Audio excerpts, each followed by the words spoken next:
باسی فڕۆکەیەکی ئەمریکیت کرد کە توانایەکی سەیری هەیە لە پەخستنی ڕادارات. ئەم فڕۆکەیە چیە؟ وڵا حەزەکەم وەسفێکیەوەشم بۆ بکەیت. ئەو فڕۆکەیە هەر ئێستا کەوتمان ئەبراهام لینکۆڵن کە نێزیکەی لە نێوان 80 تا 90 فڕۆکەی لەسەرایە لەگەڵ هەلیکۆپتەرە 7 فڕۆکەی لە جۆری هەر F-18 ینی فڕۆکە جەنگیەکەیە ئەگەر ڕستمەکەیمان بۆ بێنن برادران ئەمە خۆی نیە ئەمە F-18 سوپەر هۆرنێتە هۆرنێت سوپەر هۆرنێت هۆرنێتیش بە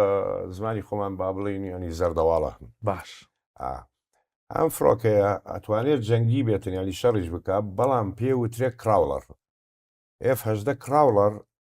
منزومەیە هەڵێگرێ لە بن باڵەکانی و لە بنزگی تەشویش حربی ئەلکترۆنیە شەڕی ئەلکترۆنی ئەتوانێت هەموو منزوماتی ڕادار چۆر بکاتن و هەموو هێزی بەرگری ئاسمان چۆر بکە و ڕای بگرێتن ئەم فڕۆکەش لە فەنزوێ لا بەکار هات کە نیکۆلاسما دۆڕیان برد لە کاراکەس بەکاریان هێنابێن ئەم فڕۆکەیە بەکارات ئام فڕۆکەیە بەکار هاتووە لەبان ئەبراهام لینکۆڵن بە جەنابتم وت حەودانەی لیە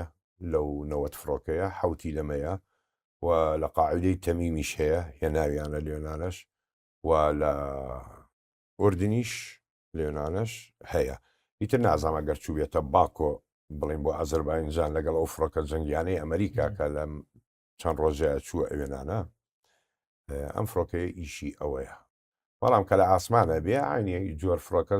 F-18 سوپەرۆنێت لەگەڵ یابێ بۆی بیپارێزێن وەک فڕۆکەیە بێ لی بداتن چکە لەو کاتەی ئەم سیستەمانە هەڵەگرێ توانای شەڕی نییە ناتوانێت شەڕ بکات پسکار لەسەر پەخستنی ڕادارات و هێزی بەرگری ئاسمان و هەموو جۆرێکی تەشویشە خاتە سەری هەمووی ڕاگرێتن لە کارە